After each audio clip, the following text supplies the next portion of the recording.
Hello, my name is Shawn Dawson, author of Forager's Dinner, published by Boulder Books.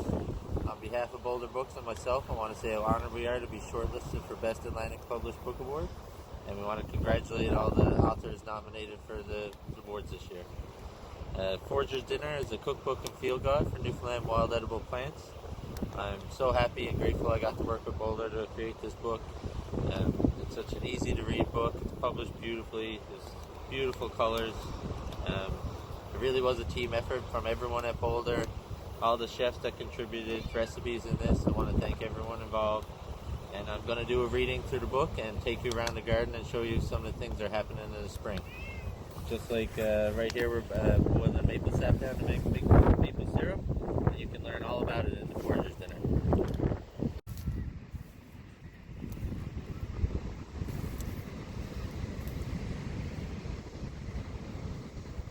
Stinging nettle.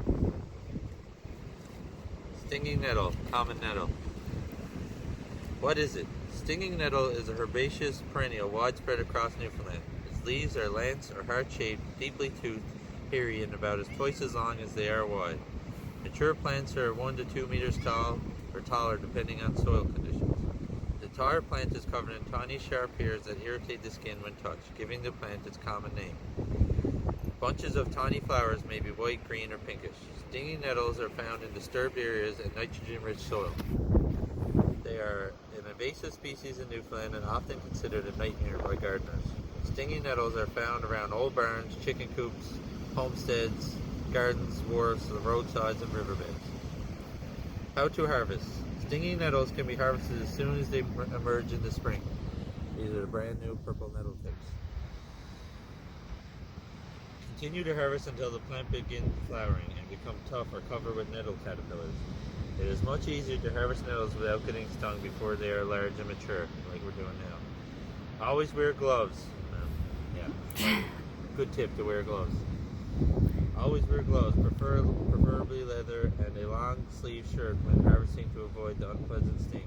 You cannot over-harvest these fast-growing and invasive species. In fact, I'm sure friends, family, or neighbors with nettles growing on their property will be more than happy to let you pick all that you want. Harvest seeds in late August and September when they are green. If you get stung with harvested nettles, crush plantain or curly dock the leaves and apply them to the burn to relieve some of the discomfort.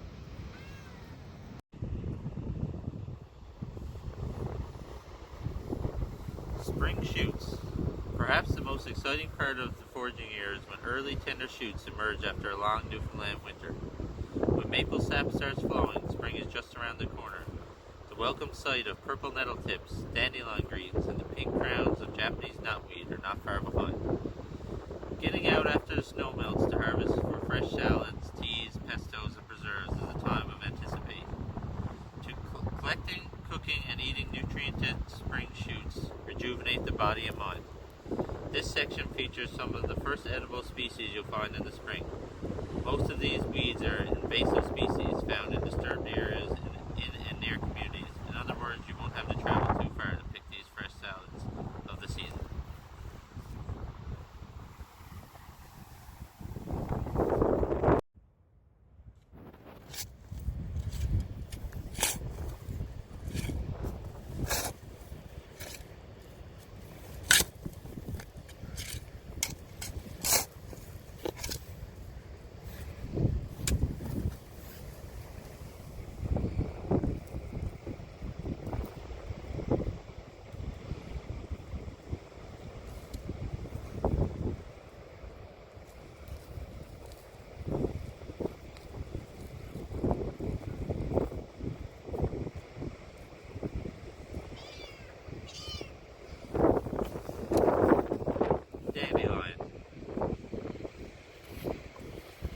Dandelion. What is it? If you're just beginning to gather and consume wild food, dandelion is the ideal plant to start with. This easily identified early spring harvest is bountiful and rich in its nutrients, including potassium, calcium, iron, and vitamins A and C.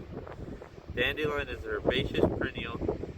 Its arrowhead-shaped leaves are long and narrow, up to 30 centimeters in length, with jagged toothed edges. Each plant has a single disc-shaped, deep yellow flower, 2 to 5 centimeters in diameter, growing at the end Flowers open during the day and close at night. Dandelion has a long taproot. Dandelion is considered to be the plant of milk and honey. According to some cows that eat dandelion have increased milk production. Flowers are important sources of pollen and nectar for bees in the spring. How to harvest.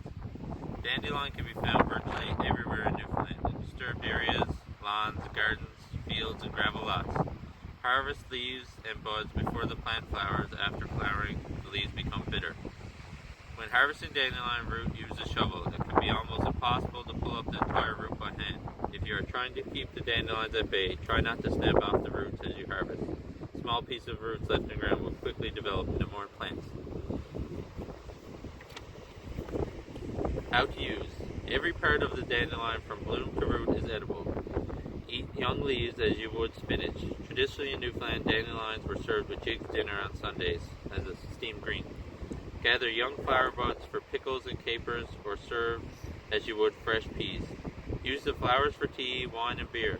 Roast and grind dandelion roots as a coffee substitute. And there's a beautiful recipe for dandelion pesto and mussels by Sylvie Mitford in Bonavista.